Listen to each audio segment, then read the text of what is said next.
Hello guys, welcome to Fig-Based Market.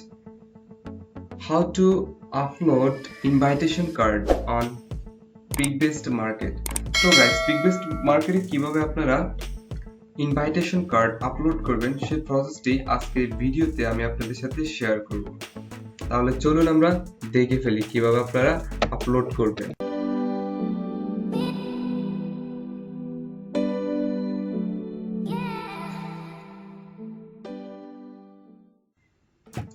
So আমরা first of all দেখে ফেলি mockup কিভাবে ডাউনলোড করতে হবে। ওকে, সো মোকআপ ডাউনলোড করার জন্য আমরা ফার্স্ট অফ অল এখানে চলে আসি। যখন আমাদের মার্কেটে যখন আমরা সাইন ইন করি, সাইন ইন করার পর আমাদের এখানে নিয়ে আসার পরে যে অপশনটি দেখেন সেটা হচ্ছে এই অপশনটি চলে আসবেন। এখান থেকে আপনারা এই অপশনে আপলোড অপশনে ক্লিক করলে আপনাদেরকে এখানে নিয়ে আসবেন আপলোডিং প্রসেসিং এ। সো এখান থেকে আপনি এখান থেকে হেল্প সেন্টারে ক্লিক করবেন। হেল্প সেন্টারে ক্লিক করলে আপনাদেরকে নিয়ে আসবে এই অপশনে। এই অপশনে নিয়ে আসার পর এখানে দেখবেন হেল্প সেন্টারে আসার পর এখানে একটু নিচে আসবেন। আসার পর দেখবেন যে মোকআপ ডাউনলোড নামে একটি অপশন আছে। সেই অপশনে আপনি ক্লিক করলে প্রত্যেকটা মোকআপে দেখতে পারবেন আপনারা এখান থেকে। আপনার যে মোকআপটি প্রয়োজন হবে আপনি সেই মোকআপটি সিম্পলি ডাউনলোড করে নেবেন। তো যেহেতু আমাদের এখন ইনভাইটেশন কার্ড মোকআপটি লাগবে, সো আমরা এটার উপরে ক্লিক করব। ক্লিক করলে একটি ট্যাব ওপেন হয়ে যাবে। সো ট্যাব ওপেন হয়ে যাওয়ার পর আমরা সিম্পলি এই অপশনে ক্লিক করব। এই অপশনে ক্লিক করে দিলে দেন আমাদের এটি ডাউনলোড হয়ে যাবে। সো এই কর্নারে দেখুন এখন এটি ডাউনলোড হয়ে যাচ্ছে।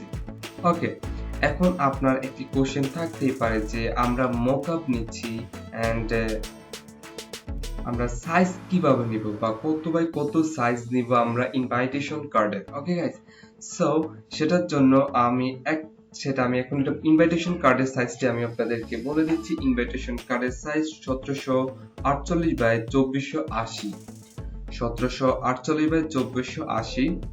সো এছাড়াও এই প্রত্যেকটা মোকাবে বা প্রত্যেকটা ডিজাইনে কত বাই কত সাইজ নিতে হবে সেই জন্য আমি একটি সাইজগুলো লিস্ট করেছি এন্ড আপনাদের জন্য আমি এটা আপলোড করব। আপনার ভিডিও ডেসক্রিপশন থেকে প্রত্যেকটা ডিজাইনের সাইজ আলাদা আলাদা আছে। আপনারা এগুলো সবগুলো দেখবেন এন্ড সেই অনুযায়ী আপনারা সাইজ নেবেন। যেহেতু আমরা এখন ইনভাইটেশন কার্ড, সো আমাদের ইনভাইটেশন কার্ডে দেখুন 1748 বাই 2000, 1748 বাই 2480।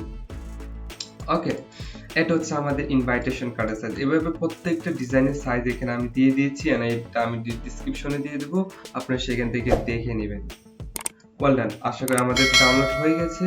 দেন আমরা চলে যাব ডাউনলোড অপশনে, কম্পিউটারের description and then download option আসার পরে দেখুন ইনভাইটেশন কার্ড। সো আপনাকে এটা এক্সপোর্ট করে নিতে হবে। সো আপনি এটার উপরে ক্লিক করবেন, রাইট বাটন ক্লিক করবেন। ক্লিক করার পরে এক্সট্রাক্ট অলে ক্লিক করে দিবেন, দেন এখান থেকে এক্সট্রাক্টে ক্লিক করবেন। হয়ে গেছে। সো এটা আমাদের এখন এক্সট্রাক্ট হয়ে গেছে। সো আমরা এই মূল ফাইলটা আমাদের প্রয়োজন হবে, আর অন্য কোনো ফাইল আমাদের প্রয়োজন হবে না। ওয়েল দেন, আমরা ফাইলটিকে এক্সট্রাক্ট করার পর আমাদের এই ফাইলটা আসবে। সো আমরা এটাকে ফার্স্ট অফ অল ফটোশপের মধ্যে ওপেন করে রাখবো। ফটোশপে ওপেন করার পর আমরা আমাদের মূল ডিজাইনটি নিব। ওকে গাইস, এটা এখানে থাকুক। দেন আমরা অ্যাডোবি ইলাস্ট্রেটরটি ওপেন করব। ওয়েল, এখন আমরা অ্যাডোবি ইলাস্ট্রেটরটি ওপেন করলাম এন্ড আমরা এখান থেকে সাইজটা নিব। সাইজটা নেওয়ার জন্য কন্ট্রোল এন অথবা আপনি এখান থেকে ফাইল মেনু থেকে নিউতে দিলে চলে আসবে একটি নতুন ফাইল। সো আসার পরে ফার্স্ট অফ অল এখান থেকে আপনার ফাইলের নামটি এখান থেকে আপনি দিয়ে দিতে পারেন। সো আমার ফাইলটির নাম আমি দিচ্ছি। তার আগে আমি এটা থেকে আমরা আর্টবোর্ড, সো আমরা যেহেতু দুইটা ইনভাইটেশন কার্ডে সাধারণত নরমালি থাকে দুইটা, আপনি চাইলে একটাও রাখতে পারেন। সো আমি দুইটা রাখলাম। দেওয়ার পর আমি একটা স্পেস, দুইটা আর্টবোর্ডের মাঝে স্পেস, সো যেটা আছে এটি থাকুক। তারপর আমরা এখান থেকে পিক্সেল সিলেকশন করে দিব। তারপরে দেখুন 1748 বাই 2480 দিয়ে দেওয়ার পর ওকে, আমরা এখান থেকে 8GB 300 রেজুলেশন থাকবে আর হচ্ছে কালার হচ্ছে 8GB। Okay guys, 8GB colour এখানে গ্রান্টেড। সো আমরা 8GB কালারটা দিব। দেন আমরা এখান থেকে আপনি সিএমওয়াইকেও দিতে পারেন, নো প্রবলেম, কিন্তু তাদের রুলস অনুযায়ী হচ্ছে 8GB কালার ডিজাইনগুলো দেওয়ার জন্য। ওকে, দেন আমরা এটাকে এখানে ওপেন করলাম। ওপেন করার পর আমাদের নির্দিষ্ট ডিজাইনটি আমরা এখানে ইনপুট করব। আপনিও ঠিক একই রকম আপনার ডিজাইনটি এখানে ইনপুট করে দিবেন। That's it.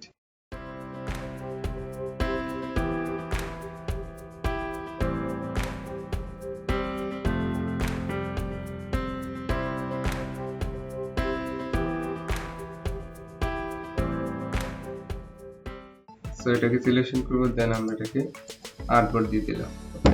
দ্যাটস ইট, হয়ে গেছে। আমরা আমাদের নির্দিষ্ট আর্টবোর্ডে সাজিয়ে পেলাম। তারপর আমরা এখান থেকে ফাইলের নামটি দিয়ে দিব। সো ফাইলটি আপলোড করার সময় ফাইলটির নামটি দিয়ে দিবেন, দ্যাটস ইট। সো আমরা এটাকে সেভ করব। সেভ করার জন্য আমরা ফাইল মেনুতে যাব। ফাইল মেনুতে যাওয়ার পর আমরা এখান থেকে এই যে সেভ দিয়ে দেব। ওকে, সো এখানে অনেকে আবার টেক্সট গুলোকে, যে টেক্সট গুলো আছে সেগুলো ক্রিয়েট আউটলাইন করে দেয়, অনেকে ক্রিয়েট আউটলাইন করে না দেয় না। সো আপনি ক্রিয়েট আউটলাইন না করেও দিতে পারেন। সো সেম যেমন আমি ক্রিয়েট আউটলাইন ছাড়াই সাধারণত দিই। তো দেখুন আমার এগুলো ক্রিয়েট আউটলাইন ছাড়াই। ওকে, আমরা এটাকে সেভ করব।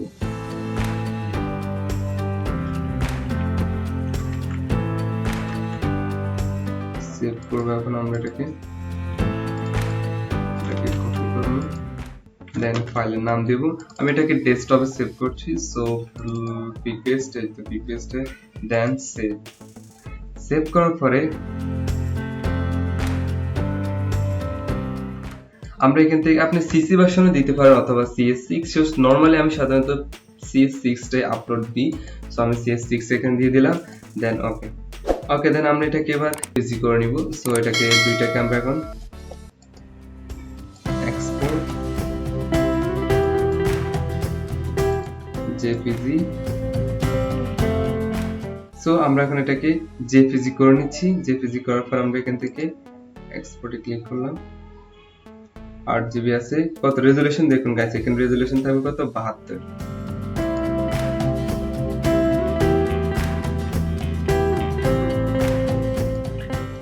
এখন আপনি বলতে পারেন রেজোলিউশন কেন 72 দিয়েছে। এখানে দেখুন যখন মার্কেটের মধ্যে বলা আছে আপলোড প্রসেসিং এর টাইমে আপনাকে কতটুকু মানে কতটা রেজোলিউশন রাখতে হবে সে বিষয়ে এখানে ওনারা নিজেরাই বলে দিয়েছে। যে কোনো ফাইলে চান, আমি এটা আপলোড অপশনে ক্লিক করি। এই আপলোড অপশনে ক্লিক করলে দেখা যাবে, দেখুন এখানে বলা আছে আপনার রেজোলিউশন মানে আপনার যে জেপিজিটা আপনাকে অবশ্যই 72 ppi তে সেভ করতে হবে। সো আমি 72 ppi তে সেভ করলাম। দেন আমরা এটাকে এখন আমরা এটাকে জেপিজি মকআপ করব। এখন আমরা এটাকে ফার্স্ট অফ অল এটাকে মকআপ করে, সো আমরা এখন এটাকে ফন্ট ফেসে নিলাম।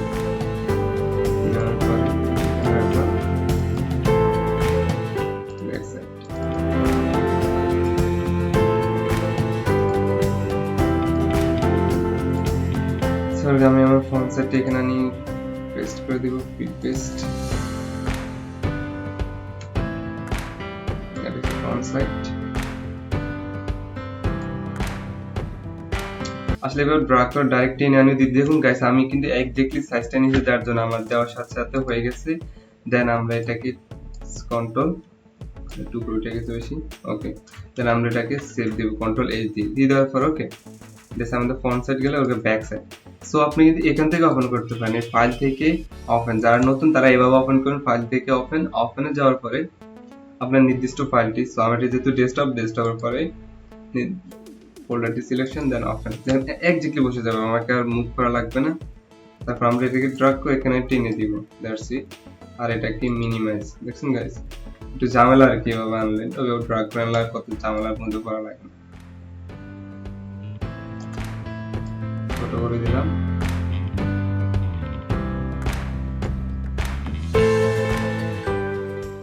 দেন আমরা এটাকে একটু টেনে বড় করে দিচ্ছি। ওকে, এন্টার, কন্ট্রোল এস, সেভ। ওকে, হয়ে গেছে আমাদের এটা মকআপ করা কমপ্লিট। দেন আমরা এটাকে ফাইল মেনু, দেন আমরা এটাকে সেভ করব, যা আমি জেপিজি করব আর কি এখন এটাকে।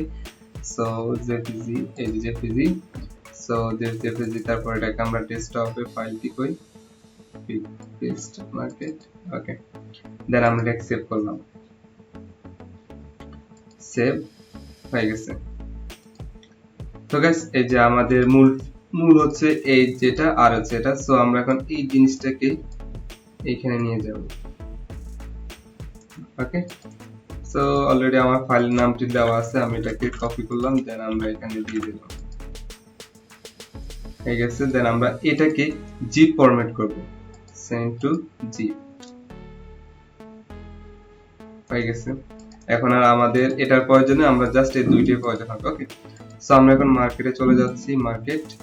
ওকে, দেন আমরা এখান থেকে আপলোড অপশনে চলে আসবে। সো সিম্পলি আপনার এই যে আইকন আছে কোন উপরে আইকনে ক্লিক করবেন, তারপর আপলোড অপশনে চলে যাবে। সো তারপর আমি এখান থেকে আপলোডের থেকে প্রথম আমাদেরকে সিলেকশন করতে হবে, এটা হচ্ছে আমাদেরকে আদার্স দিয়ে দিতে হবে। আদার্স দিয়ে দেওয়ার পর আমরা এখান থেকে স্টার্ট আপলোডিং এ ক্লিক করে দিব। স্টার্ট আপলোডিং এ ক্লিক করে দেওয়ার পর আমরা ক্লিক করে দিব যে জিপ ফাইলটি আছে সেই জিপ ফাইলটি দিয়ে দেবো। তারপর আমরা এখান থেকে ওপেন এ ক্লিক করব। ওপেনে ক্লিক করার পর আপনার নেটের স্পিড উপর ডিপেন্ড করবে। স্পিড যদি ভালো থাকে তাহলে দ্রুত আপলোড হয়ে যাবে, আর আমারটা স্পিড মোটামুটি ভালো হয়ে আছে। তারপর হচ্ছে আপলোড প্রিভিউ ইমেজটা সিলেকশন করবেন। সো আমার প্রিভিউ ইমেজটা হচ্ছে এটা, দেন ওপেন। এখানে আপনার প্রিভিউ ইমেজটা শো করবে,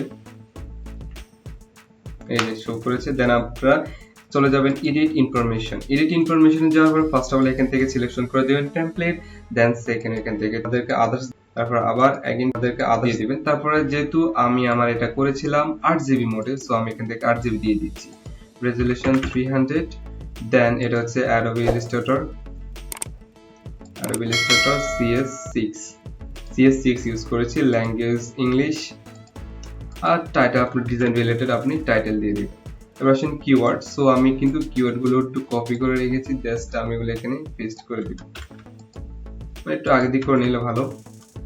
দ্যাটস হয়ে গেল। আমি কিওয়ার্ড গুলো একটু বড় বড় দিয়েছি। সো ফার্স্ট অফ টেমপ্লেট, তারপর আদার্স, তারপর এখান থেকে 8GB, দেন আপনার 300 resolution, Adobe Illustrator CS6 AI। আপনি এখানে যদি আবার অনেক আছে যে EPS ফরম্যাটে আপলোড করে, সো আপনার যদি EPS ফরম্যাটে আপলোড করেন তাহলে PPS, যেহেতু আমি AI থেকে জিপ করেছি সো আমি AI দিয়েছি এখানে। দেন আপনার English for English language, that's it. Okay, আমার সবকিছু শেষ। আপনি অবশ্যই সাবমিট করার আগে ভালোভাবে দেখে নেবেন। তারপর আমরা এখান থেকে ফিনিশে ক্লিক করব। দেন আমরা একটু ঘরে আসবো, এই যে আমাদের এখানে এই অবস্থান আছে। সো আমরা এখান থেকে সাবমিট অপশনে ক্লিক করব। সাবমিট অপশনে ক্লিক করার পর এটা সাকসেসফুল হয়ে যাবে। এই যে সাকসেসফুল হয়ে গেছে, submit success. Okay, that's it. So আমাদের সাকসেস হয়ে গেছে। সো এখন আপনার রিভিউতে 4-5 দিন কিংবা 7 দিন, নরমালি এখন টাইম বেশি নেই। সো আমার সাধারণত 5 থেকে 7 দিন টাইম, তারপর আমাদের এটা অ্যাপ্রুভ হয়ে যাবে। সো গাইস, আপনারা এভাবে আপনারা এটা আপলোড করতে পারেন। এন্ড আই হোপ আপনাদের যদি কোনো বিষয়ে যদি প্রবলেম থাকে অবশ্যই কমেন্টস করে জানাবেন। আর কি বিষয় সেটি হচ্ছে, পূর্বে আমি কিন্তু ফেসবুক কভার টেমপ্লেট কিভাবে আপলোড করতে হয় সে বিষয়ে একটি ভিডিও দিয়েছি। আপনি যদি সেটা মিস করে থাকেন তাহলে অবশ্যই আমার চ্যানেলে গিয়ে দেখে আসতে পারেন, ঠিক পিকবেস্টে কিভাবে ফেসবুক কভার টেমপ্লেট আপলোড করতে হবে সেটা আমি দেওয়ার পরে প্রায় আমার 7 ডে মানে 7 দিনের মধ্যে সেটা অ্যাপ্রুভ হয়ে গিয়েছে। Okay guys, thanks for watching this video. Don't forget to like, comment and share. Allah Hafiz.